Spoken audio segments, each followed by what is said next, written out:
Bonjour à tous. Poutou est une pompe à vélo. Bon, avant toute chose, je vous invite à vous abonner à cette chaîne et actionner la cloche pour être notifié des prochaines vidéos si évidemment le contenu que je vous propose vous plaît. D'abord, je vais vous expliquer qui est Poutou, qu'est-ce qu'il défend et en quoi en fait c'est une pompe à vélo. Vous allez voir, ce que je vais vous décrire le démontre parfaitement. D'abord, qui est-il? Il est né le 14 mars 1967 à Villeneuve. Il est ouvrier et syndicaliste. Bon, évidemment, comme beaucoup, il s'est dit, waouh, mais la politique c'est plus rémunérateur, donc je vais me lancer en politique. Ce qu'il a fait, évidemment, hein. Comme tout être humain, ce qui l'intéresse le plus, c'est d'être mieux rémunéré. Ce n'est pas l'intérêt collectif, comme je l'ai déjà démontré dans plusieurs vidéos, où je vous parle des différents politiques du spectre politique français. Il a occupé que deux postes politiques, il occupe encore actuellement. Il est conseiller municipal de la ville de Bordeaux depuis 2020. Il est également conseiller métropolitain de Bordeaux Métropole depuis 2020. Ce sont les seuls postes politiques qu'il a occupés. Bon, euh, de quel parti appartient-il, me direz-vous?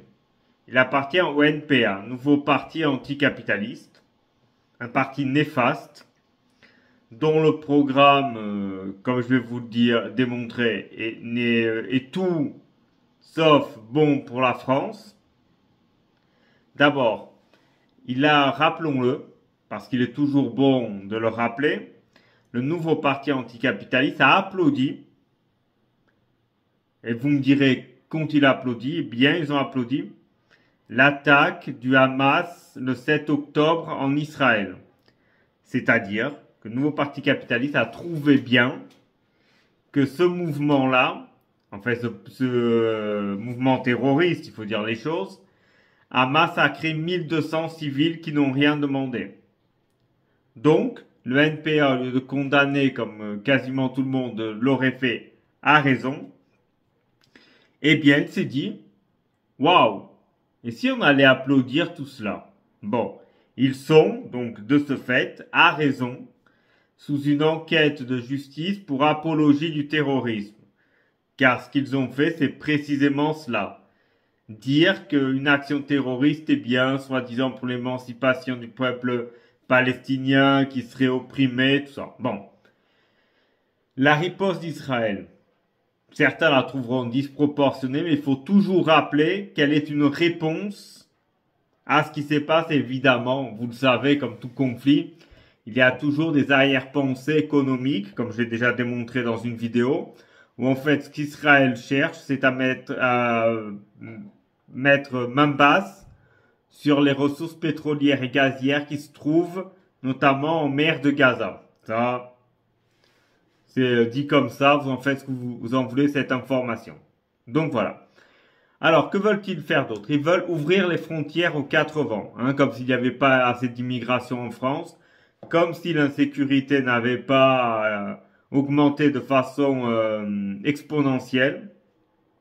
Eh bien, ils trouvent que ce serait une bonne idée, en fait, de faire de la France un pays africain, car évidemment, vous doutez que l'immigration qui vient en France vient en grande partie d'Afrique. Pourquoi? Car les immigrés, que cherchent-ils? Ils cherchent à avoir une meilleure vie. Et évidemment, quand vous voulez avoir une meilleure vie, vous venez d'un pays plus pauvre vers un pays plus riche. Et quel est le continent le plus pauvre au monde et celui qui pourvoit les autres pays en immigration? Eh bien, c'est l'Afrique, évidemment.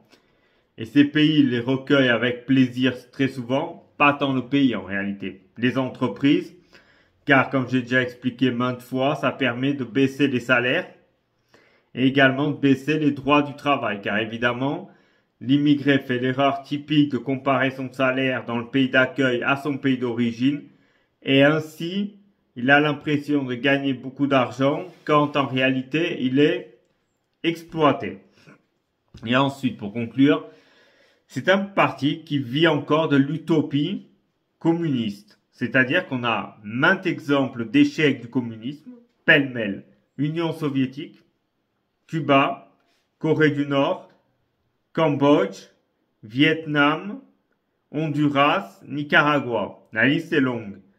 Tous les pays où le communisme a été mis, et évidemment je ne vous parle pas de tous les pays d'Europe de l'Est, tous les pays où le communisme a été appliqué, ça a été un échec partout. Mais ces gens-là continuent avec leur utopie communiste, évidemment. Hein, on se demande pourquoi d'ailleurs. Surtout parce qu'il y a un créneau, selon eux, de l'argent à se faire.